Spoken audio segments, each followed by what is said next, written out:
and stuff like that. You know, but it was at that time it was all, the skating was every, you know, it was common. That was a time. It was really that was a time where there were many rinks all over New York City. Yes. Sure, I remember. And Sweet Ruby was actually, I'm trying to think who the owners were. I believe that I did know personally the people who opened. I can't think of their names right now. Yeah, I can't remember their names either. Yeah. I do a lot of trips. I used to do a lot of trips to Empire. Once I got into the school bus business. Yeah. I did a lot of trips to Empire. That's when I discovered Empire back in the early '90s.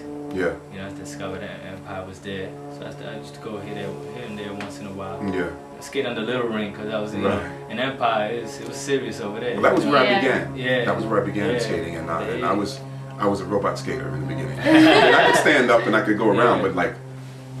You know, like and that. They move fast, yeah. No, they move fast. Yes. But I have to tell you, I'm competitive also, and I'm very determined. And I remember looking at all those expert skaters and saying to myself, I'm going to learn how to do this. Before I even got on the floor, the minute I walked, I said, I'm going to learn how to do that. I'm going to be really good. Yeah. You know, and you have to kind of have that attitude. Yeah. Yeah, you do. Yeah, that's how I felt when I discovered the Roxy. Yeah. You know, after 3 years back. Yeah. You know, because like I said, at the time when I was younger, I was so into football and stuff like that. So I had something else to just keep me occupied that, you know, I wasn't really, you know, deep into wanting to skate. Yeah. But once the Roxy, when I walked in there, I said, I'm gonna learn. I'm gonna learn the hard way. I had my watch TV in the middle of my living room, my skates on, you know, getting comfortable with Believe that. me, I understand what like you're talking about. You know? I did stuff like that too. Yeah, I said, I need to be a part of this. I need to be not just the skating, just the people and all that. Yeah, I had to. Yeah, it's a great thing. So, how many places have you skated since you started? I started at the Roxy, then Central Park, a little bit of Empire. I went probably about a dozen times. No, you probably love that. Yeah, I did. When I wish I would have discovered it sooner, because I started going right at the very end. Yeah. Because I love the fast skating. And the music was always great. Yeah, the music was always good. You know, it's a funny thing. This is way beyond you guys, but when I first began roller skating at Empire, they had a record player. Little portable record players with the spindle, and they played 45s. Wow. And when the stack ended, they just flipped them over and put another. So we've really come a long way in the roller skating world, because now everybody has these sophisticated DJ systems and the great sound systems. But the point I'm trying to make is that there was still so much energy there that the skaters created that it didn't matter that it wasn't a sophisticated sound system. Music was still good. Yeah. You know, and I don't even think they had, I'm trying to think, I don't think they had extended speakers. I think the little speakers on the side of I think they had speakers right over the DJ booth. Yeah. And that was it. And you know? Still make the best of it. Still make the best of it. Just the love for it. That's what it is. Just the love for it, you know? Yeah. Well, you know, like I said, you guys have a long way to go. You know, you're entered into a wonderful experience. You know, there's a nice family happening. And what I'm finding now is that there's a great national connection. You know, which is one of the reasons why we're doing this show. We're trying to get people to understand that skating is still happening in New York. You know, we want to start getting involved with some of the skating communities. So look forward to some trips in the future. We're going to be taking some trips together as a unit. Julio and I are planning that. You know, there's something happening, I think, in Georgia at this point. You know, but it's too late for us to get involved in that. Yeah.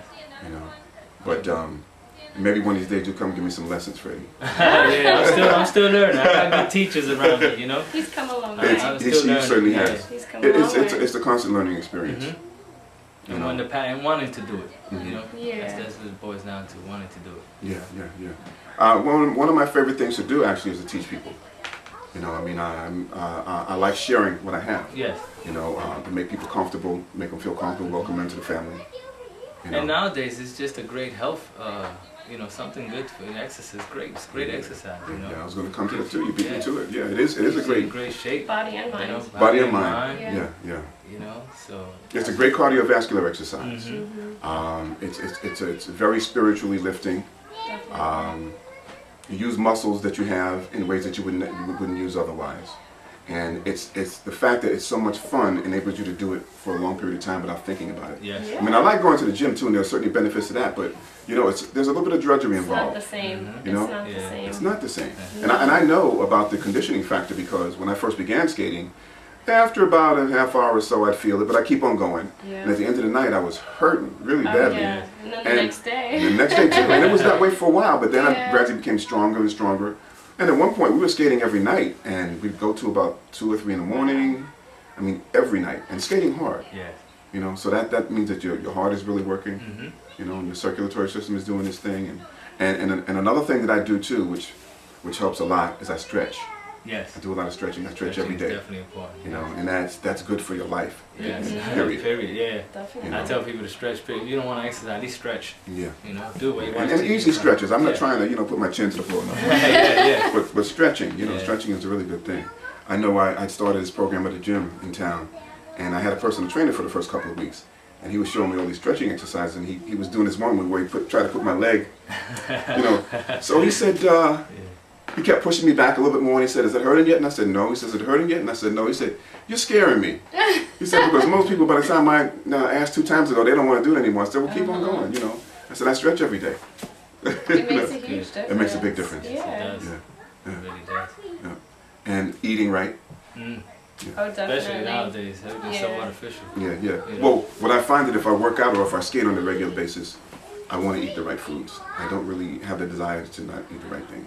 It's really strange how that works. Yes, because when you feel your body because when you're feeling so, you know, you up to the point you feel so good from working out, from constantly working out. Yeah. And you know, you don't want to, you know, your body kind of tells you like, Exactly. you know, It'll like, reject the you can look at it. food. That's how I feel Exactly. sometimes. Yeah. Sometimes I rarely eat fast food much from like McDonald's and all those fast places, and this time, you know, I'm in the mood. Let me go have some McDonald's. And there's times that as soon as I walk in and I smell the grease, like my stomach and my body Don't want it. I turn right back Yeah. out. I want that walking back out. You know, I said, nah, I don't need this. You know, let's get something a little healthier. You know, because it defeats the purpose. You know, Sure it you're does, yeah. working out and you're eating nonsense, but All right, guys. It's been wonderful talking to you, and always wonderful seeing you. like, But you know, the clock on the wall says goodbye. So thanks for being with us, Thanks Thank for you for having having us. and thanks for you folks having us into your bedrooms and your living rooms today. And as always, smooth rolling.